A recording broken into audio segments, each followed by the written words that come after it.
Bago po tayo maupo, let's declare, no, sa Panginoon. Sabayin niyo po ako, the rest of my life will be the best of my life. Minsan pa po, the rest of my life will be the best of my life. Sige po, makakaupo na po kayo. Batiin niyo yung katabi mo, good morning, maganda ka pa sa umaga. Ikaw po ang pinaka-poging nakatabi ko. Kung yan ay asawa mo, dapat siya lang ang pogi sa paningin mo. Amen. So, good morning po sa bawat isa. Bago po tayo mag-start, meron po bang bago this morning? Pwede po bang tumayo first time na ngayon ka lang nakabisita sa simbahan pong ito? Pwede po bang tumayo? Palakpakan naman po natin si Mami. Welcome ka po sa pamilya ng Bethel Global Outreach Family. Ayan, you are very much welcome po sa simbahan pong ito. So, wala po ang ating mga pastor, pero uwi po sila this coming Thursday. So, itatalaga po ang Bethel Bariwon. So, ito po yung time na i-dedicate yon. And then, tawag po dito, maganda po yung ginagawa ng Diyos. Nag-campus ministry sila nung nakaraan at ang daming kaluluwa na nakakilala ulit sa Panginoon. And let's continue to pray po, no, para sa lugar po na yon.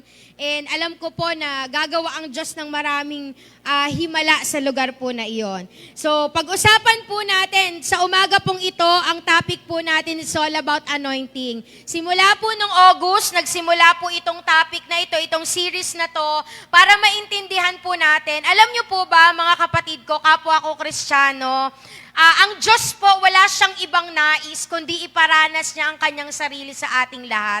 Amen po ba? Wala po siyang desire, kundi kung bakit siya nakikipagrelasyon sa'yo, sa akin, kasi gusto niyang iparanas at ipadama ang kanyang presensya at ang kanyang pag-ibig sa atin. Kaya lang po, ang isang masakit na katotohanan, maraming Kristiyano, especially sa ganitong panahon, hindi na po nararanasan ang Panginoon. Tama po ba? Kung tatanungin po kita, kailan mo huling naranasan ang Diyos? As in yung personal encounter mo sa Kanya, yung ikaw lang at ang Diyos wala ng iba. Kailan po yung huli? Natatandaan mo ba? Parang nag-feedback ako dito sa monitor ko. Ayan, thank you team. So, ibig sabihin po, ang tagal ng panahon. Sino dito magsasabi ang tagal na ng panahon na yon, ate? Aamin po ba na hindi na tayo na gano'n nakakaranas sa Diyos? Amen po ba? Amen. Bakit kaya, no? So, mamaya aalamin po natin, what's the problem? Sabi mo sa katabi mo, may problema ka, kapatid. Malaki po ang problema ng Kristyanismo sa panahon ngayon. Bakit po? Kasi po, gaya po sinabi ng isang lingkod niya, pinapalitan ng maraming simbahan sa panahon ngayon ang presensya ng Diyos sa pamamagitan ng programa at napakaraming aktibidades. Pero ang katotohanan, the presence of God is napakailap sa mga Kristiyano ngayon. Kasi nga po, hindi na tama yung sentro ng ginagawang programa or ginagawa ng mga Kristiyano. But this morning, ito po yung gustong ibalik ng Panginoon. And I believe, early church, the Acts, sila po ang may pinakamatinding karanasan sa Diyos after po nang si Kristo ay bumalik sa kalangitan. Nung siya po ay after niya mabuhay na magmuli, after po siyang umakyat sa langit, the Holy Spirit come, and then, ang dami pong naligtas at inabot po tayo dito. Kaya hanggang ngayon, ang impact po noon ay hanggang ngayon. Kaya tingin po kayo sa akin, pag ang Kristyanismo, ang mga tagasunod ni Jesus ay hindi na nakakaranas sa Panginoon, wala na po tayong impact. Mamamatay po ang Kristyanismo kapag gano'n ang nangyari. Pero ako po naniniwala hindi papayag ang Diyos. Kaya po, pag-usapan natin, anointing. So, ito po ay topic po natin. So, balikan lang natin yung mga nagdaang topic, no? So, what is anointing? Mula po dyan, our topic is all about the anointed life. Gusto ng Lord magkaroon ang bawat isa sa atin, hindi lang po ang mga tagapagturo ang anointed. Gaya ng sinabi ni Daddy, ni Pastora Alicia last time, we are anointed. I am anointed. Sino dito personally na-receive mo yung salitang you are anointed? Na lahat ng hahawakan mo, pinagpapala ng Diyos. Ang tawag po doon, anointing. Na kapag, it's not about ng spiritual lang, pero pati business, pati lahat ng ginagawa mo, it's all about anointing. Kung bakit gumagalaw, kung bakit yan nagbubunga, ang tawag po dyan, anointing. Sabi mo, anointing. So sabi po, sa Old Testament, ito po ay ceremonial thing na ginagawa sa mga hari or sa mga priest, sa kings. So bago po sila italaga, bago sila maging hari, ina-anoint po sila. At the same time, even po ang mga Levites, ang high priest, ina-anoint po sila during that time. Ano pa po, pag sinabing anointing, ito po yung physical act of involving. Pag sinabi po ina-anoint, pinapahira ng langis. Tama po ba? Nagra-rub. Sabi dito, pouring a sacred oil on someone's head. Okay? It is an outward symbol that God has chosen and set apart that person. So yun po yung anointing, pinipili, ina-anoint siya, nirarab, nilalagyan ng oil. At the same time, yung taong inanoint ng Diyos, yun po ay set apart. Ano po yung ibig sabihin ng set apart? Hindi ka pwedeng gamitin ng sino man. Diyos lamang po ang pwedeng gumamit sa'yo. The high priest, the Levites, sila po ay para lamang sa Panginoon. Because they have a specific and holy purpose para sa Diyos. Yun po yung Old Testament. Okay, and even ngayon po, ang maganda lang, hindi lang po piling tao. Before, pili lang. The priest, the high priest, the Levites, and kings. Yung mga namumuno ng buong ng mga lugar, at saka yung mga nasa templo. But ngayon po, sa panahon natin ngayon, our topic is the anointed life. Ngayon po, sa panahon natin ngayon, lahat ng Kristiyano ay inanoint. Sabihin mo sa katabi mo, anointed ka. Kaya lang, yung anointing natin, hindi lahat ng Kristiyano, yung anointing niya nagmamanifest.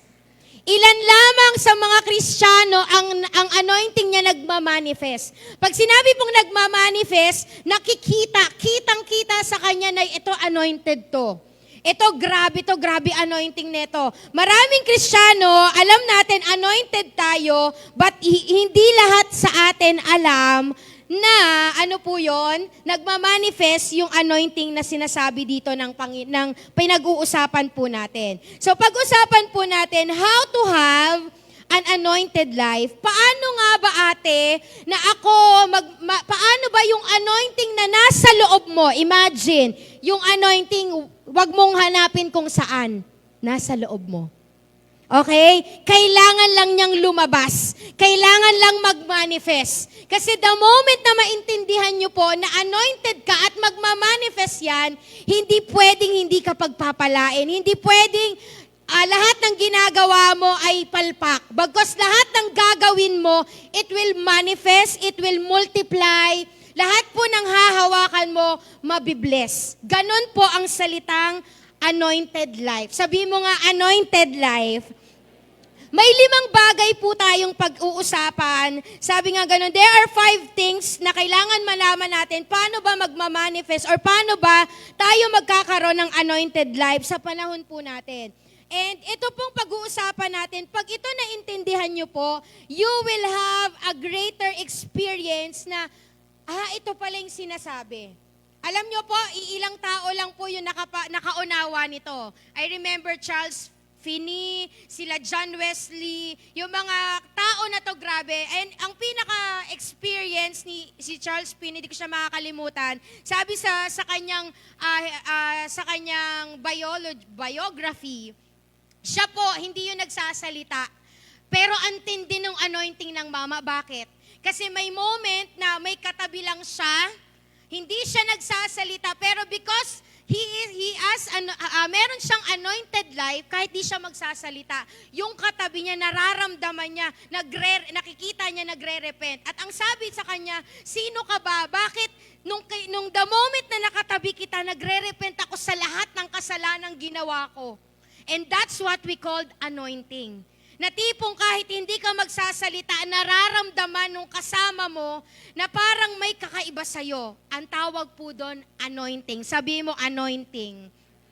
Sa scriptures po, malalaman natin, ito po kung paano ginagawa yung anointing oil. Okay? O yung paano ba nag-a-anoint before, during Old Testament. Samahan niyo po ako sa Exodus, this is our text. Exodus chapter 30, verse 23 to 24.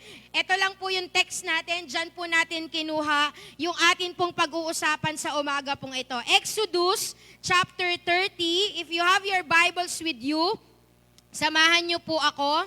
Exodus 30, verse 23 to 24. Ayan, sabi niya dyan, sabi po sa NIV, take the following fine spices. So during po ng Old Testament, sinabi kay Moses, eto yung gagawin mo Moses, bago mo i-anoint si Aaron at ang kanyang lahi to become a priest. So eto po yung pinaprepare ng Panginoon through Moses. Sabi niya, 500 shekels of liquid myrrh, half as much, that is 250, of fragrant cinnamon. So may myrrh, may cinnamon, 250 of fragrant calamus. And verse 24, 500 shekels of kasha, all according to the sanctuary shekel.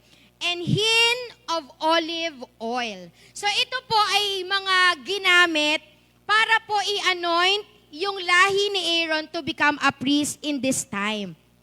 So ate, anong ibig sabihin po nito? So dito makikita natin, yung mga binanggit po natin like myrrh, anong tawag dito, yung kasha, yung olive oil, yung calamus, ito po ay may ibig sabihin sa Panginoon. Hindi lang po ito basta halaman. Nung inaaral ko po ito, may mga benefits po yan literally sa physical, sa health, pag yan po, ang mga Israel po, ginagamit po yan until now. Okay, so dito po, hindi lang po yan basta myrrh or what, may mga kinalaman po yan, may ibig sabihin po yan. So pag-usapan po natin, 5 bagay, how to have the anointed life mula doon sa binasa po natin. Number 1, ate, pakilabas mo lang ako sa point number 1 natin. Ayan. Number 1 is myrrh. Nilabas mo agad yung number 1. Okay, the myrrh. Ang myrrh po, ano po yung myrrh na sinasabi dyan? Ito pong myrrh na ito ay parang ubas na, alam nyo yun, naging pasas na. Sino po mahilig sa pasas? Yung tipong bulok, di ba ang ubas, kapag nabulok, ang tawag ay pasas. Tama po ba? Okay. So ako ayoko ng pasas hindi ko type yung lasa niya. So para siyang ganon. Ganon po yung myrrh. Sabi, myrrh is a fragrance that comes from a sap of Semaphora tree. So ang myrrh po ay bunga na yan. Hindi yan yung pinakapuno. Ang puno niya po ay galing po siya sa Commiphora tree. Okay, tapos ang kulay po niya ay reddish. Parang reddish brown, na parang red na may brown. At sabi nga ganon, it is like a raisin or ubas. Okay, na kung saan, ito po, bago yan maging myrrh, may ginagawa sa kanyang proseso para maging ganyan po siya. So, hindi po yan basta-basta nagiging ganyan. Kailangan may dinadaanan po siyang proseso para po mangyari yan. So, sabi po dito sa research natin, yung tree po na yan, bago siya maging ganyan, yung pinakapuno nung Commiphora, kailangan niyang masaktan para lumabas yung myrrh at magamit to anoint. Okay? So, ibig sabihin, dumudugo yung puno para lumabas yung pinakasarap na myrrh. Yung pinaka-reddish brown na yan, kailangan masaktan ng puno. Imagine, no, kakaprangot, pero kailangan maduguan yung puno bago lumabas yan. Ganon po siya katindi. So ano pong ibig sabihin? To have an anointed life, myrrh symbolizes or signifies submission. Sabi mo nga, submission. Parang nalungkot kayo. Sabi mo nga, submission. Ang picture po ng myrrh, it signifies submission. At alam nyo po ba, hindi ka magiging anointed kapag hindi ka marunong mag-submit. Ate, ano ang difference? Ang submission ay may kinalaman sa obedience. Ang submission po ganito. Ang obedience, susunod ka Kasi gusto mo. Tama po ba? Sino po dito may inutos sa'yo? Dati ang nanay mo. Kaya ka sumusunod kasi okay, madali, kaya mo. Gusto mo. Pero, pag sinabing submission, eto na. Susunod ka kahit ayaw mo. Ang tawag doon, submission. Tama po ba? Ako, I remember, hindi ko ito makakalimutan kasi experience ko to. Naalala ko noon, sabi ng nanay ko, wag ka munang mag-boyfriend, nak. Lord, wag. Di ba talagang, grabe. Hindi, Lord. Nasa edad na ako, ganyan-ganyan. Hindi, sabi ng nanay ko, sumunod ka na lang. Nag-iyakan pa kami moment noon. Grabe. Alam niyo po, one thing, kahit ayoko sumunod, pero sabi ng nanay ko, submit. Sabi mo nga, submit. At alam niyo po, ang pinakamasakit sa submission, eto sabi niya, because submission hurt you. Sa totoo lang, ang submission hindi madali. Sa mga mag-asawang naririto, naiintindihan niyo po ako. Girls, ang hirap mag-submit. Tama po ba? Di ba? Ang lakas. Amen po ba mga nanay? Mahirap mag-submit lalo pag ang babae ay magaling. Pero ano ang utos? Submit to your husband. Hindi sinabi ni Lord sa atin, wives, love your husband. Hindi yun ang command eh. Anong command sa atin? Ang command ng Lord, submit. Kasi alam ng Diyos, matalino ka. Pero sabi ng Lord, hindi ko kailangan ng talino mo, ang kailangan ko yung pagsunod mo sa asawa mo. Kasi siya yung authority sa bahay. Tama po ba, mga nanay? O, di na kayo sumagot Parang ang hina. Pag submission talaga, hirap na hirap tayo. Tama po ba? Na parang kasi mga girls, ganito tayo eh. Gusto natin, tayo lagi ang masusunod. O, di ba lalong walang nag-amen? Kasi nga, ganun tayo girls. Tama po ba? Bilang mag-asawa, ang hirap sumunod. Ang hirap mag-submit. Pero sabi ng Panginoon, sabi niya, James 4:7, kung gusto mo ng anointing anak, submit yourself therefore to God. Bago sa asawa mo, sa Diyos muna. Sabi ng Panginoon, kailangan nating mag-submit. Gusto mo ng anointing anak, submission is the key. Ephesians 5:21, submitting to one another out of reverence for Christ. Bakit ka magsasubmit? Kasi nire-respeto mo si God, kaya ka magsasubmit. Maraming Kristiyano ngayon, sinusunod lang yung mga gusto nila. Kaya maraming Kristiyano, ang problema po natin ngayon is submission. Ano yon? Half obedience, kalahating obedience, 1/4 obedience. Pero sumusunod lang tayo sa mga pili. At ang masakit, ang sabi ng Panginoon na ayoko lang ng obedience, I want your submission. Because submission is an attitude toward obedience. Na kahit na ayaw mo, susunod ka. Kahit na ayaw mo, gagawin mo. Bakit? Ang tawag po doon, submission. Maraming Kristiyano, pinipili lang kung ano yung comforting na ginagawa. Tama po ba? Pag medyo mahirap na, ay ayoko niyan. Dito lang ako sa kaya ko. Hanggang dito lang, kasi ito lang yung gusto ko. Pero paano pag sinabi ni Lord, anak, gawin mo to? Kahit ayaw mo at sumunod ka, ang tawag doon, submission. Sabi mo, submission. Saan tayo magsasubmit? Submission to God's will. Sumunod, mag-submit sa kalooban ng Diyos. Alam niyo po ba, submission, it's not tawag dito, hindi ito simbolo ng kahinaan. Pero submission to God is a strength. Ito po yung nagpapalakas sa atin para tayo lalo ay maging obedient sa Panginoon. Mga kapatid, maraming Kristiyano hindi na anointed kasi ang problema natin submission. Check yourself. Tanungin mo yung katabi mo, how's your submission? Kamustahin mo, sumusunod ka ba dahil gusto mo lang o susunod ka kahit ayaw mo? Sabi niya dito, minsan daw, kung bakit ayaw nating mag-submit, because we are so selfish. Sino po amin? Yes. Okay, kasi sa totoo lang, gusto natin yung mga bagay lang na makakapag-comfort sa atin.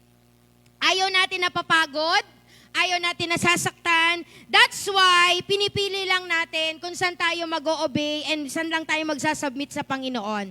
Sabi niya dito, you need to understand that God puts over you someone para dun tayo mag-submit. Unang-una sa Diyos, pangalawa sa ating mga asawang lalaki, sa mga nanay, at the same time sa ating mga spiritual leaders. Sabi niya dito, God wants na lahat po tayo ay mag-submit, no matter the cost. Kahit na anong mangyari, kailangan we submit. Sabi mo sa katabi mo, submit. It's time to submit. Kung katabi mo asawa mo, sabi mo, mga girls, sabi mo, sasubmit na ako. O mga boys, huwag nyo naman masyadong anuhin. Minsan naman din, mga boys, uy, submit daw, submit. O, di ba? Di ba? Iyaan nyo na sila. Pagdating na lang nagkamali, sisina lang natin. De joke lang. Di ba ganon, girls? O sige, hayaan natin. Sige, submit. Pag nagkamali, o di ba sabi ko sa'yo, hayaan lang natin. Okay, sabi mo nga, submit. Number 2, sabi niya po dito, 5 po ito, nasa number 1 pa lang tayo, is cinnamon. Cinnamon came from a tree that grew anywhere from 30 to 40 feet. So, ibig sabihin, yung cinnamon, lumalaki po siya ng 30 to 40 feet ang laki. And ang pinakamaganda sa cinnamon tree, hindi siya nagbe-bend. Or kahit na anong bagyo or hangin, hindi siya basta-basta tawag dito, nagbe-bend. Di ba ang mga puno, minsan kapag sobrang lakas ng bagyo at hangin, nagbe-bend siya. But cinnamon tree are not. Hindi po siya nagka-curve. Okay, it grew straight, walang curve, and sabi niyang ganun dito, they would take from bark that made it stand straight, and the leaves that were at the top, they would use those to create cinnamon. So itong cinnamon tree, ito po yung mga puno niya, hindi din siya parang straight lang talaga siya. Kumbaga, ito yung tree, nandun sa tuktok yung pinaka-leaves niya, hindi siya kagaya ng mangga, na pag gumano na yung bark, nandun na yung leaves, nandun na yung bunga. Sa cinnamon tree, hindi po. Straight lang talaga siya. Ganun yung bark niya, tapos andun yung leaves, at mula dun sa tuktok, kung 30 to 40 feet siya lumalaki, dun kukunin yung cinnamon na syrup. Sino po nakatry na nakatikim na ng cinnamon na yung talagang liquid? Di ba?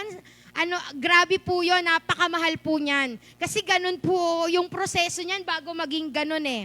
Okay? And you know what?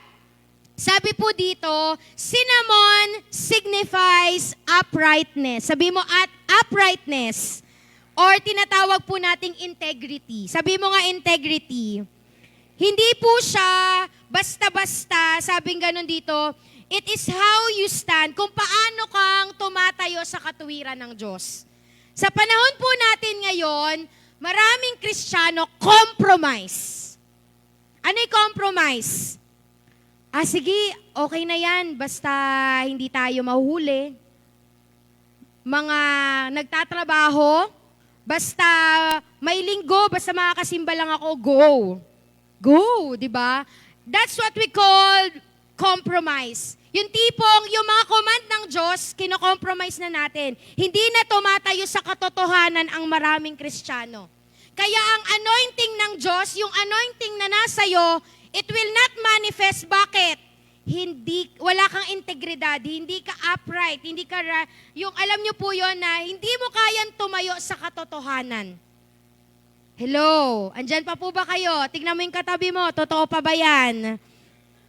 Totoo pa ba yan? Tingnan mo yung katabi mo. Totoo pa po ba yan? Sabing ganon, uprightness means to stand upright with integrity. Sabing ganon, you're a person of a word. Na kung ano yung sinabi mo, ginagawa mo. Natatandaan ko po, di ba sa mga bata, sa mga anak natin, wag na wag kayong mangangako, mga magulang. Kasi the moment na mangako kayo, especially bata, pag sinabi mo, humanda ka, moment for moment, kukulitin ka, sinabi mo, di ba? Naalala ko po, noong nakaraan lumabas kami, ilan kami noon, 4 na bata kasama, 5, si Gab, si Vision, si Bless, sabi ko sa kanila, sige mag-play kayo sa Kidsuna. Starting morning na sinabi namin sa kanila yon, hanggang mag-aalas 6 na ng hapon, sabi mo, di ba, paulit-ulit yun. Oras-oras binabalikan nila kami. Sabi mo, lalabas tayo, sabi mo, di ba? Sino po dito may mga anak? Tapos paulit-ulit sa tenga mo. Kasi nagsalita kay nangako ka. At ang bata pag pinangakuan mo, ang gusto niyan tutuparin. Maraming Kristiyano, marami po tayong ipinangako sa Diyos. Let me remind all of us, lahat tayo. What is your promise to God? Lord, promise pag nakapagtapos ako ng pag-aaral, maglilingkod, pag nakapagtapos ako ng pag-aaral, maglilingkod na ako sa'yo. Eh nagtrabaho ka. That's a promise that you don't keep it. You compromise na hindi mo tinutupad yung mga sinasabi mo sa Diyos. Personally sa Panginoon. Ano yung mga pinangako mo? Sabi dito, uprightness and integrity, it means you're a person of honor. It means you can be trusted sa mga sinasabi mo. Hello mga kapatid, naalala niyo po ba? Lord, pag-aralin mo lang ako, maglilingkod ako sa'yo. I remember yung tatay ko. Ang tatay ko, nagkasakit yan. Di siya nakalakad for 1 year. Ang pangako niya sa Diyos, eto, pagalingin mo lang ako, Panginoon, maglilingkod ako. Sisimba na siya. Gumaling naman siya, as in, literal, nakalakad ulit tatay ko. Pero bumalik siya sa, makulit kasi mga tatay sorry po Tatay ko makulit yun grabe talaga, makulit yun, ubod. So, gumaling siya. Tapos, okay, simba-simba siya, mga ilang bumabalik. Talagang tinatakot namin siya. Literal po, nangako ka sa Diyos. Pag gumaling ka, maglilingkod ka, magbabalik ka na, simba ka na. Di mo nagagawin yung ginagawa mo, sinabi mo yan. Naka-record sa amin yung mga anak. Bakit? Pang-blackmail namin yun sa kanya Sabi mo, di ba? Sabi mo. Di ba? And you know what? Ganun po tayo sa Diyos minsan. Pag nasa point tayo na, eto yung problema, bigla ka mangangako, tapos pag okay na, kakalimutan na natin pangako natin sa Diyos. Hello? Remember yung encounter mo sa Lord, Lord, I will serve you. Nasaan ka? Wala, di ka na naglingkod. Hello, mga kapatid. Kaya yung anointing, nasa loob mo din nagmamanifest kasi we are not, hindi natin ginagawa yung mga sinasabi natin. Sabi po niya dito, we are not upright. We can stand sa truth. Hindi lang po ito basta yung sinabi mo, pero even po sa mundo na kinalalagyan natin, ito pong mundong to, pwede tayong makompromise. Maraming pagkakataon na pwede nating, i-set aside ang ating pananampalataya at mag-compromise tayo sa mundo. Nagagawin natin kahit mali. I remember yung isa kong sel, nakakatawa siya. Criminology po siya. Sabi niya, ate, parang ayoko nang ituloy yung criminology. Bakit? Sabi ko, bakit naman? Ate, napakadumi sa lugar na pupuntahan ko. Sabi ko lang sa kanya, yan ang panawagan mo, kaya ka nilagay ng Diyos dyan, stand for the truth. Kaya alam niyo po, iilang Kristiyano lang ang talagang tumatayo sa katotohanan kasi grabe po yung persecution, grabe po yung gagawin talaga sa kanila. Pero alam niyo po, pag tumayo tayo sa truth ng Panginoon, sa righteousness ng Lord, sabing ganon, hindi ka pababayaan ng Panginoon. Pag alam mo yung totoo at sinasabi mo yung totoo, kagaya sa school, sa mga estudyante, pag alam nila, pag nangungopya, alam nilang mali yun, tapos, alam niyo po, nakakatawa isang kwento Maraming kabataan ngayon nangungopya sila. Especially, alam niyo kung sino yung madalas mangopya? Yung mga matatalino at magagaling. Bakit? Di naman lahat, pero most of them.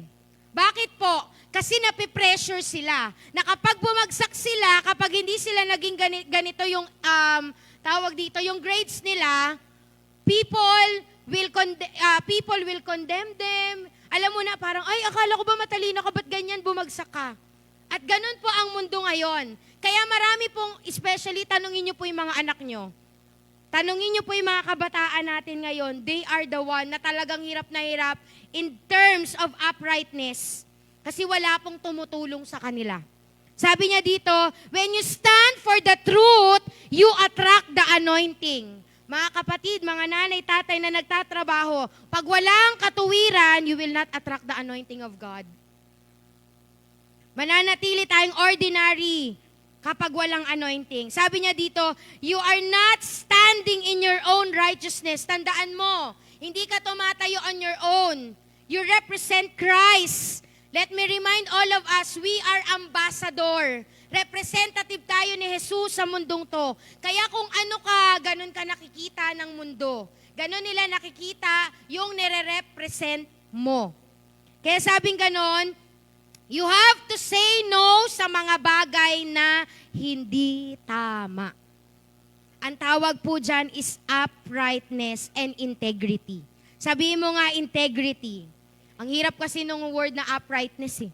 Okay, sabi, do not compromise. Stand on the truth in the Word of God.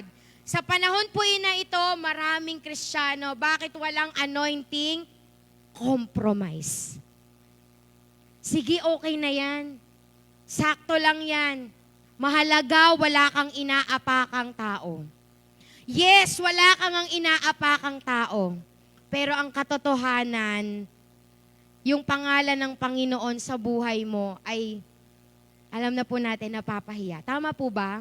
Kapag hindi tayo tumatayo sa katotohanan, kung ano ang sinasabi ng Panginoon sa'yo. Kaya mga kapatid, pag mali, mali. Huwag na nating, alam nyo po, ang maganda kay David, yung pinag-uusapan po natin, anointing. Why David so anointed from the very beginning until ng kanyang kamatayan? Because David is not a compromised king.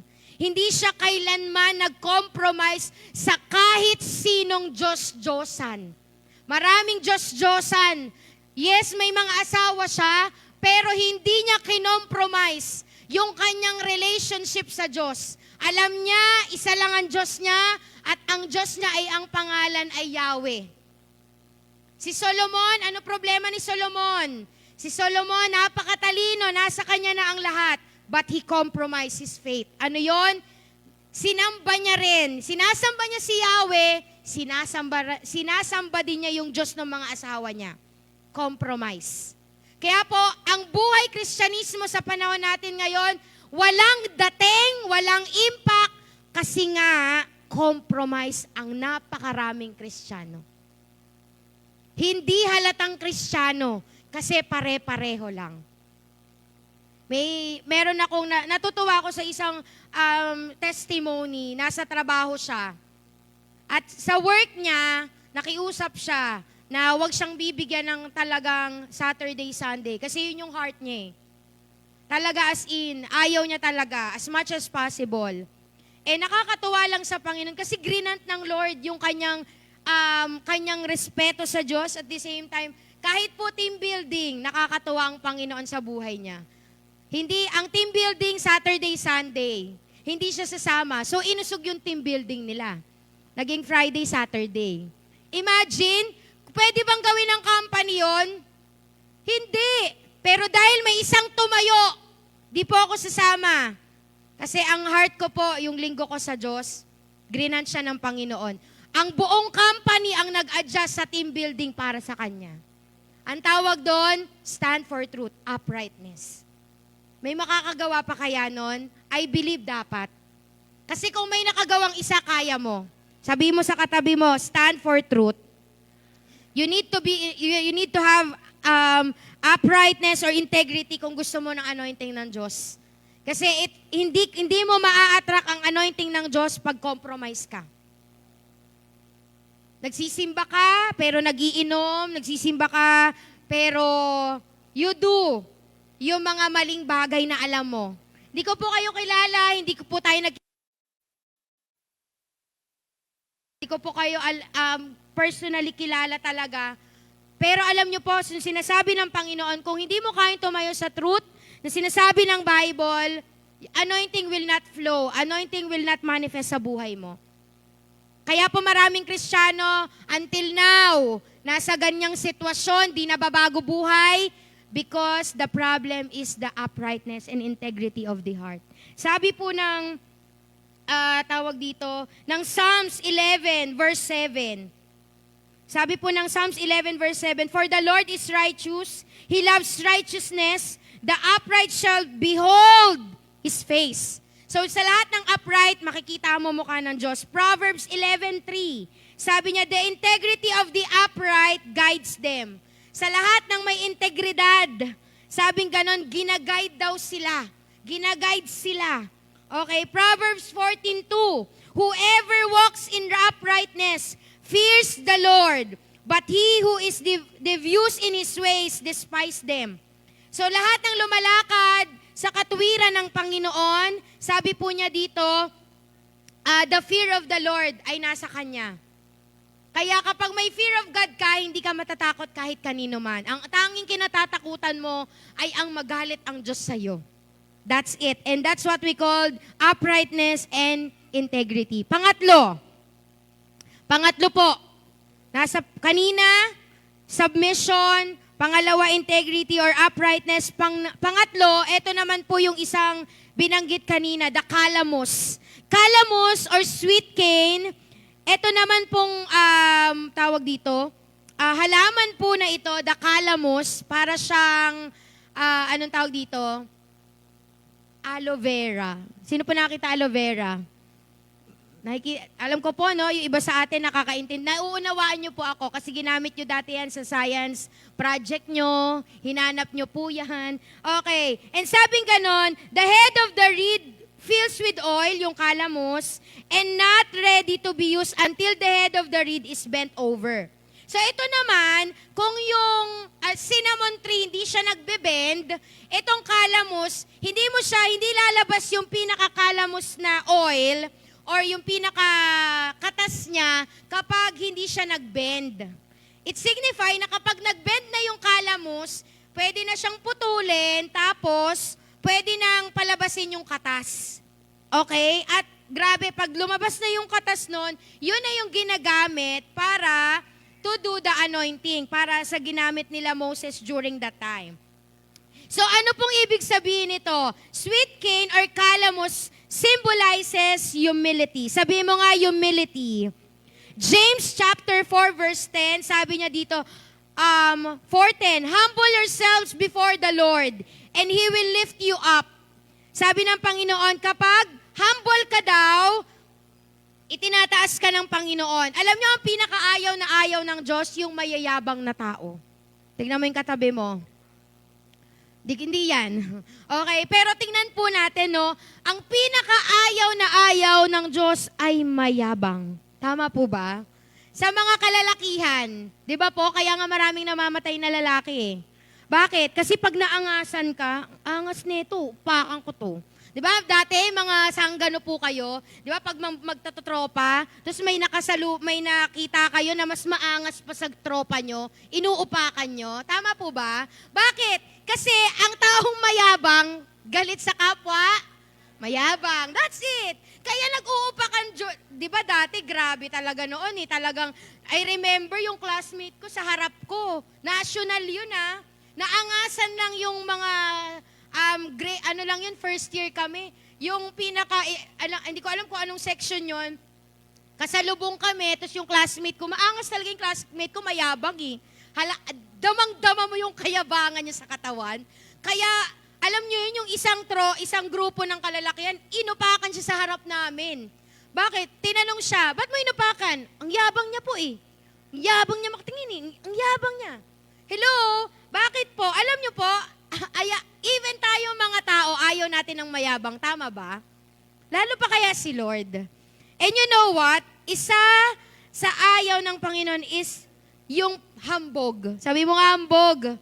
Pero si Lord, pinakagusto niya yung humble. Sabi niya dito, no humility, no anointing. Hindi magmamanifest ang anointing ng Diyos pag mayabang na tayo sa harapan ng Diyos.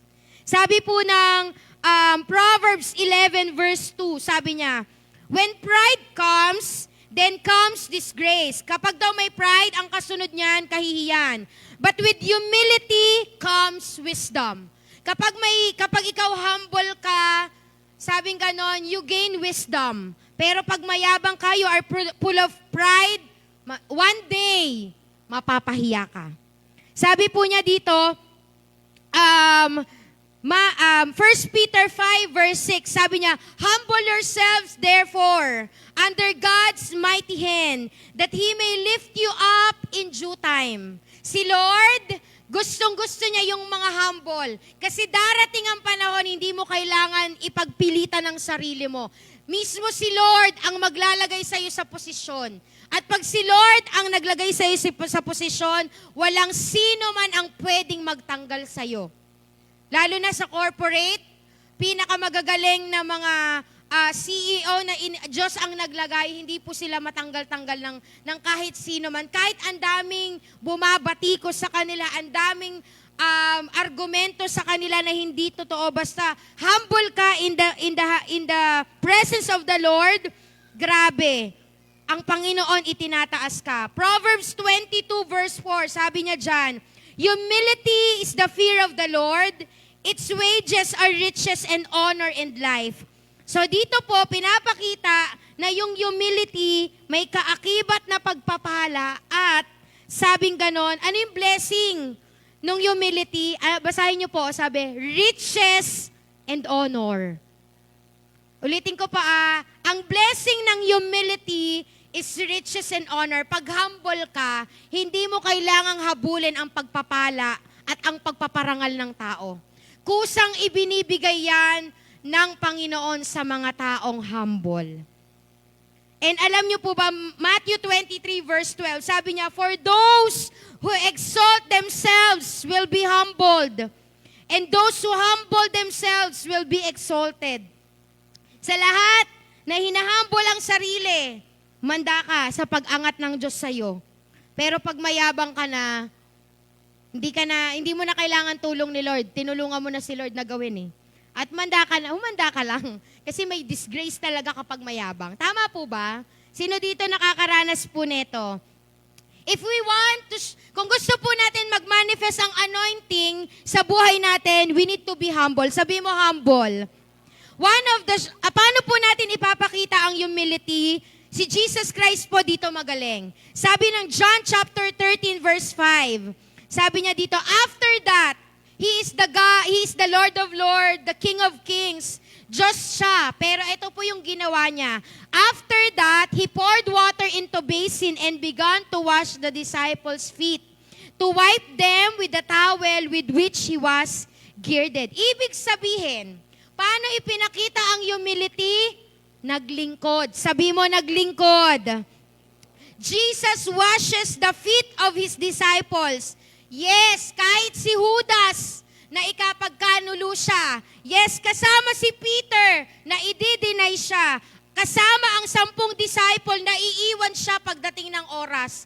Pero still, pinaglingkuran niya. He bent low in humility para ipakita sa mga disciples niya, I am willing to serve you. Ang tawag po doon, humility. Sabi mo nga, humility. Marami pong Kristiyano di na nagmamanifest ang anointing, our problem is our service.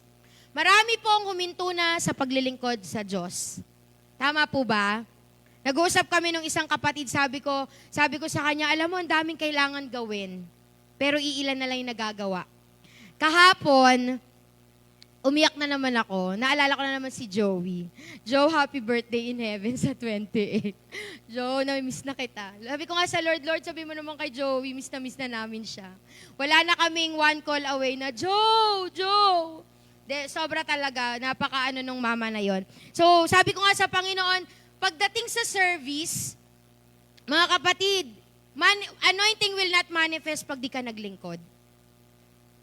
Mananatili ang anointing na nasa loob mo at hindi magmamanifest hanggat hindi gumagalaw ang kamay at paa mo para abutin ang bawat kapatid at bawat isa, mga tao na nangangailangan sa labas. Kaya mga kapatid, if we want na mag-manifest ang anointing, kung gusto natin ng anointed na buhay, serve God. And as we serve the Lord, kailangan po humility. No humility, no anointing. Sabi ng Micah 6 verse 8, He has shown you, O mortal, what is good. And what does the Lord require of you? Ito yung nire-require ng Panginoon. Ano yon? To act justly and to love mercy and to walk humbly with your God. Lumakad ng may kababaan sa harapan ng Panginoon. Di ba po, pansinin mo ang mga Pilipino, very familiar tayo, na kapag ang mga Pilipino pag naglingkod, grabe talaga. Okay, ang tawag po doon, it signifies our humility, mga Pilipino. Yan po ang pinakamagandang karakter natin, mga Pilipino. Kaya po, mga Kristiyano, kapwa ko Kristiyano, mga kapatid ko sa Panginoon, it's time to humble ourselves through, sa pamamagitan po ng tayo pong muli maglingkod. Amen? Hindi po kailangan nyo mag-resign sa trabaho. Hindi nyo kailangan iwanan yung mga bagay na yan. Sabi ng Lord, kung nasan ka, pwede kang maglingkod. Sabing ganon, si Moses, he is the most humble person na nabuhay sa mundo. Bakit? Kasi nakita niya na wala siyang kakayanan pag wala ang Diyos sa buhay niya. The Bible declare Moses is the humblest person that lived on earth. Bakit po? Grabe yung presensya ng Diyos sa buhay niya. Kaya naman siya ginamit ng Diyos mightily sa bayan ng Israel simply because he is so humble. Okay, ganun din. Aside from Jesus Christ, Moses, and even David. Si David sobrang humble sa harapan ng Panginoon. Kaya yung anointing niya from the time na nagsimula siya hanggang mamatay siya, lahat po yun yung journey niya. Naging anointed ang buhay niya. Why? Because of his humility. Sabi mo nga humility. Pang-apat na po ako. Pang-apat na po tayo. Number 4, tingnan natin, one of the thing na pwedeng to have an anointed life, etong bagay na ito ay ginamit din nila is the kasha. This kasha is the particular kind of a kasha sena din. Para siyang, actually magkakamukha lang sila pag tinignan mo. Pero ito po is used sa maraming bagay. At isa sa mga pinagagamitan nitong kasha is detox. Ano yung detox? Sino po yung nagdi-detox dito? Cleansing. Okay? Naglilinis talaga tong halaman po na ito. And kapag ito, yung iba iniinom. So, ginagawa talaga siyang syrup muna bago sila, hindi naman nila pwedeng laklakin yan, no? Ang tigas po niyan. Makunat pa. Okay? So, bago po yon ginagawa itong pang-detox. Okay? Physical, sa bayan ng Israel, ginagamit to cleanse physically. Kasi nga po, before, wala pang Jesus Christ, wala pang cleansing na spiritual, literally pa noon during that time. Pero po, nung panahon nila, physical talaga. And this time, sabi niyang ganun dito, kasha signifies or symbolizes purity.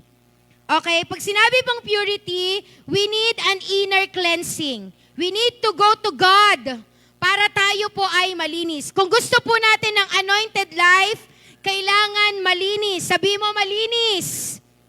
Ayaw ng Diyos ng marumi, kapatid. Sabi po ng Psalms 139 verse 23 to 24, sabi niya, "Search me, O God, and know my heart. Test me and know my anxious thoughts." Sabi ng Panginoon, sabi po ng Psalm, "See if there's any offensive way in me, and lead me in the way everlasting." So sabi ng psalmist, sabi niya, "Lord, i-search mo ako, baka may marumi sa puso ko. I-test mo ko, baka may mga bagay na na-offend kita, mga bagay na nagpasakit ng puso mo. It's regard of our tawag dito, cleansing sa harapan ng Panginoon. Baka may mali pa sa puso natin. Maling kaisipan, maling motibo, mga unforgiveness, mga unbelief. Yan po ay marumi sa harapan ng Panginoon. And without purity, no anointing pa din. Sabi niya dito, you will not hear God kapag walang purity. Sabi po niya dito, we have to cleanse or ask God for cleansing of our hearts. Lord, i-search mo yung puso ko, baka may marumi. allow the Lord to cleanse you and bring the bad stuff in your life. Tatanggalin ng Diyos talaga lahat ng mali. Kaya tingnan nyo po, may mga bagay, sitwasyon sa buhay natin na pinapadala si Lord para itest ka, para po alisin yung mga bagay na mali sa buhay mo. Because ang goal ng Panginoon sa buhay natin, for us to have anointed life, ay maging malinis, pure. Sabi po ng Psalms 51 verse 10. Tignan po natin to Psalms or Awit 51 verse 10, sabi niya, "Create in me a pure heart, O God, and renew a steadfast spirit within me." Itong verse po na ito ay create ni Haring David. Si David po, bakit siya anointed? Hindi siya perpekto. Nagkamali din siya. Saan po siya nagkamali? Kay Bathsheba. Nung kinuha niya, okay, tapos sinipingan niya, tapos biglang nabuntis. Nagulat na lang siya. Ang goal niya, anong ginawa? Kinuha yung asawa, si Uriah, pinapatay. So, ang dami niyang kaso, adultery, murderer. At hindi yung simpleng lang kasalanan yung ginawa ni David. It is a big sin before the Lord. Pero maganda kay David, alam niyo po kung pag sinabi ng Diyos mali, mali. Hindi na siya, sabi ni Nathan sa kanya, "Mahal na hari, ikaw yung tinutukoy ko. Ikaw yung kumuha ng tupa na hindi iyo, at ang masakit, pinapatay mo pa yung asawa niya." When David heard na nagkamali siya, sabi niya ganon, "Lord, patawarin mo ko. Linisin mo ko." Kaya niya po na-create yung song ng Psalm. "Create in me a clean heart, a pure heart. At please, Lord," sabi niya ganon, "renew a steadfast spirit within me." David is not perfect king. Nagkamali siya, pero ang maganda sa kanya, pag dinidil ang kasalanan, humihingi ng tawad. Kristiyano ngayon, idil mo, i-correct mo, magagalit pa sa'yo. Kaya walang anointing ang Kristyanismo kasi ang kasalanan ay hindi na nakikitang kasalanan. Hello? Pag kinorek ka, huwag ka magalit. Kasi hindi naman yan para sa nag-correct sa'yo, para sa'yo yan. Alam niyo po ba, maraming correction ang nangyari sa atin? Tama po ba? Ako personally, maraming correction ang nangyari sa buhay ko. Personal, sa ministry, ang daming pagtuturo, ang daming correction. Pero ang prayer ko lagi, "Lord, every time that my leader and you, God, correct me, help me to become David." Na hindi na nagtuturo, kasi siya. "Lord, sorry, kasalanan ko." And that's what we call inner healing, purity of the heart. Na kahit na nagkakamali, instantly humihingi ng tawad. Hindi na yung ang dami mo pang sinisisi bago ka humingi ng tawad. Kaya po ang Kristyanismo ngayon, napakailap ng anointing. Why? Pagdating sa kasalanan, pagdating sa mga pagtutuwid, ayaw natin ito. Hello? Ulitin ko, bago lumabas yung kalamos na oil, sabi yung pinakakalamos na scent niya, nagbe-bend, pinuputol talaga bago lumabas yung katas. And same with us, bago lumabas yung anointing, kailangan may pag-prune. Kailangan tabasin yung mga sungay, yung mga buntot natin, at yung mga ugali natin na hindi karapat-dapat sa Panginoon. Tama po ba? Ako ay ito yung prayer like Mommy's prayer. Ang hirap pala ipanalangin. Kung naririnig mo, ang prayer lagi ni Mommy, "Lord, make me maging kagaya ni Kristo." Kasi yun yung goal natin, Kristiyano. Ang goal natin bilang Kristiyano, maging kamukha ni Kristo. Alam niyo po kung bakit, ito ang realization namin. Kung bakit kinuha na si Joey ni Lord, kasi kamukha niya na si Christ. Totoo po? Grabe, hindi self-centered, grabe. Talagang mas inuuna yung iba kesa sa kanya. Kaya nga siguro siya nagkasakit ng ganon. Okay? Pero alam niyo po, that's the truth. Maraming Kristiyano, wala na pong anointing because we are not pure in the eyes of God. Yung anointing di lalabas hanggat may marumi. Marumi, kasi nagiging bara siya. Okay? Di ba po sa tubig, kapag may filter, kapag hindi na lumalabas yung pinaka as in yung buhos, kapag may marumi na. Tama po ba? Kaya tingin nyo, bakit bumaba sa Maynila? Yung flood control na yan, talaga naman. Bakit? Kasi po ang daming maruming basura na nakatambak doon. Kaya pag inulan, walang hello. Ganon din po sa atin, pag may marumi, anointing will not flow. Hanggat may marumi sa'yo, hindi lalabas ang anointing. Matthew 5 verse 8, sabi niya dito, "Blessed are the pure in heart, for they will see God." Gusto mo anointing? Sabi ng Panginoon, you need to be pure in heart. 2 Timothy chapter 2 verse 21. Sulat nyo na lang po. Sabi po niya dito, "Those who cleanse themselves from the latter will be instrument for special purposes, made holy, useful to the master, and prepared to do any good work." Kapag malinis ka po, God will use you mightily. Bakit iilan lang ang nagagamit ng Diyos mightily sa purpose ng Lord? Kasi sila lang ang naglilinis ng sarili nila. Kristiyano, pag walang cleansing, pag walang purity, walang anointing. Mananatiling ganyan ang buhay mo at buhay ko kapag hindi tayo naging pure sa harapan ng Lord. 1 Timothy chapter 5 verse 22. "Do not be hasty in the laying on hands, and do not share in sins of others." Christian, do not share in the sins of others. Keep yourself pure. Kristiyano, keep yourself pure if you want the anointing of God. Hindi dadaloy ang banal sa marumi. Hindi pwede. Kaya sabi ng Lord, keep yourself pure. And last, sabi niya dito sa pinag-uusapan natin, 5 bagay, 4 na bagay na po yung pinag-uusapan natin, how to have anointed life. Number 1, balikan natin. Ano po yun?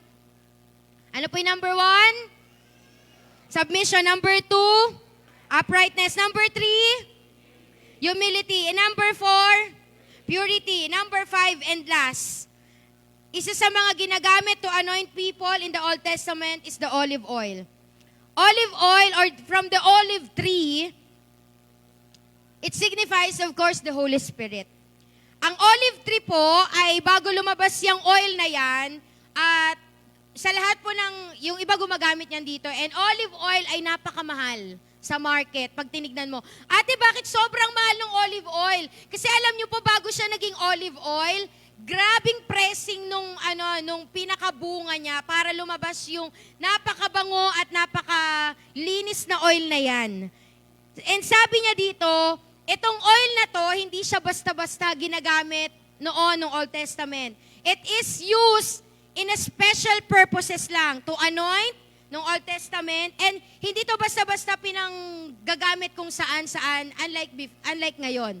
Okay? Ngayon po, iba-iba yung klase na ng oil eh. Vegetable oil, coconut oil, lahat na ata ng oil meron. Before wala, olive oil is the best use during po ng panahon nila.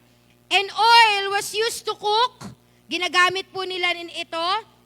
And after the long journey, ang oil din po na yan ay ginagamit nila sa mga lamp para sa lamp.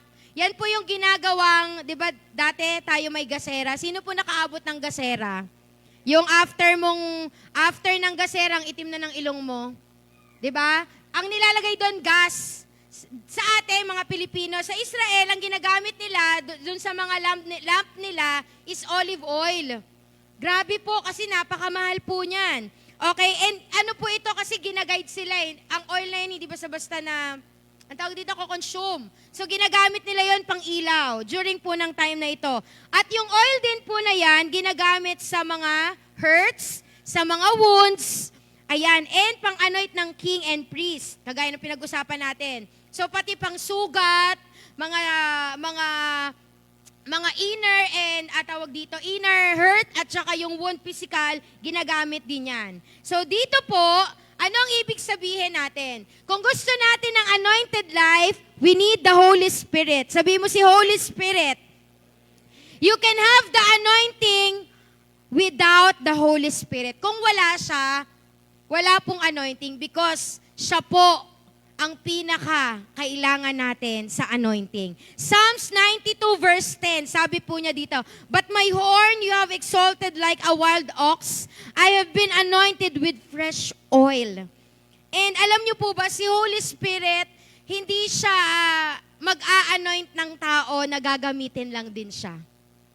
Ang Panginoon, ang Banal na Espiritu, hindi po siya kapangyarihan lang. He is not only a power, He's not a force, but Holy Spirit is God Himself. At gusto niya, kung gusto natin ng anointed life, one of the key ng anointed life is the relationship of the Holy Spirit. Magkaroon ka ng personal na relasyon sa Kanya. Okay? Nakakatuwa yung book na binabasa ko na Host the Holy Ghost. Sabi niyang ganon, ang Banal na Espiritu dinescribe ni Pastor Vlad sa kanyang asawa. Asawa niyang babae. Na ang ginagawa niya, ganun yung revelation sa kanya na si Holy Spirit ayaw lang nang ginagamit siya.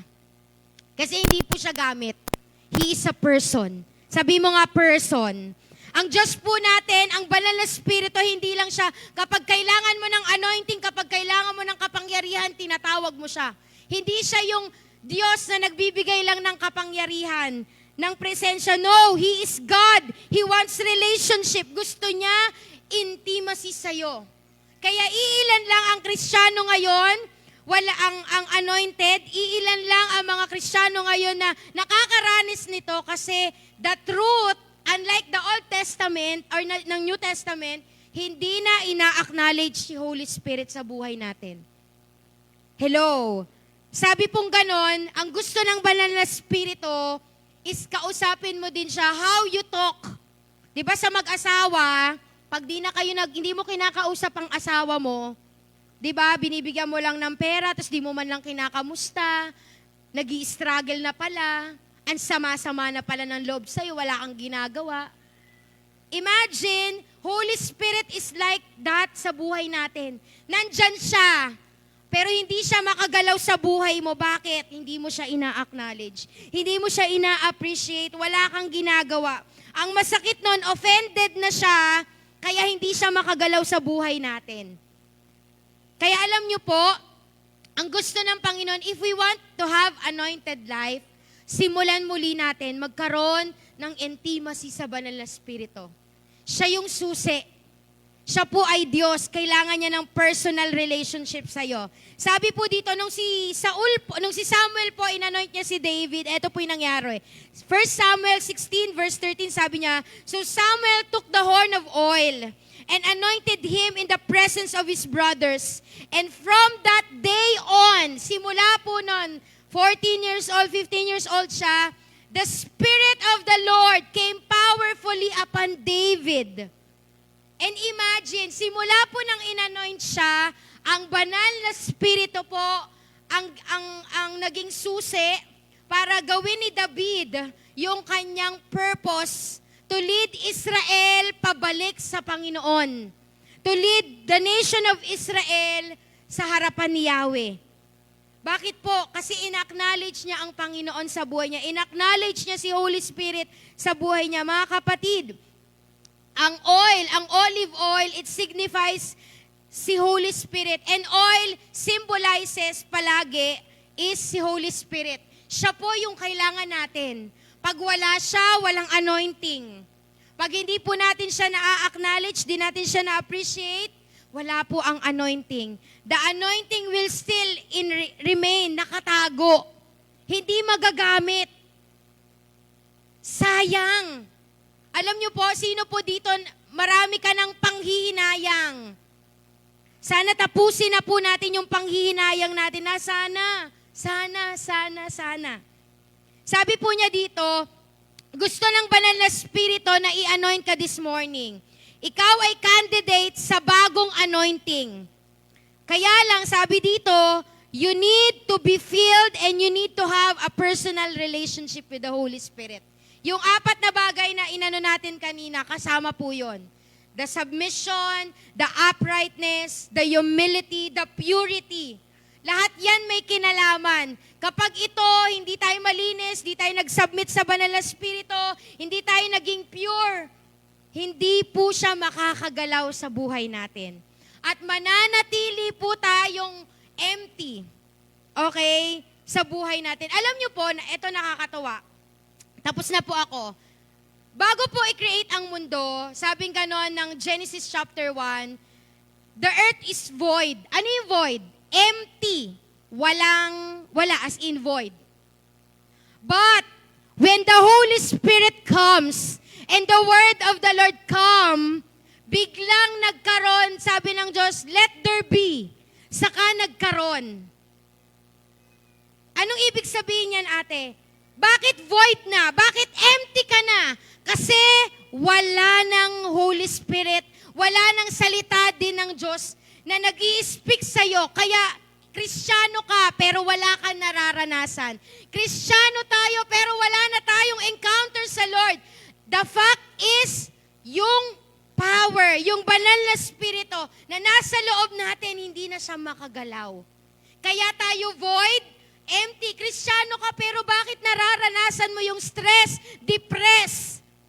Kasi nga, walan. Yung banal na spirito na dapat siya ang maglilid ng buhay natin, hindi siya nakakagalaw. Kaya ang ending ng Kristyanismo ngayon, punong-puno ng stress, depression, punong-puno ng anxiety, punong-puno ng anger, punong-puno ng offense. Why? Because iba na ang pumupuno, wala na si Holy Spirit. Kaya ang buhay, hindi na masaya, pahirap na ng pahirap. Pasaklap na ng pasaklap. Dapat the more na Kristiyano ka, the more na tumatagal kang Kristiyano, the more na dapat tumataas at nagle-level up ang karanasan mo sa Diyos. Ang problema, parang bakit ganon habang tumatagal kang Kristiyano, the more na parang hindi mo na nararanasan si Lord. Wala na yung anointing. Baka wala ng submission sa Holy Spirit, wala ka ng integrity, wala ng uprightness, wala ng humility sa'yo. Kaya sabi ng Panginoon, pagkakataon mo ngayon. Sabi mo sa katabi mo, pagkakataon ngayon.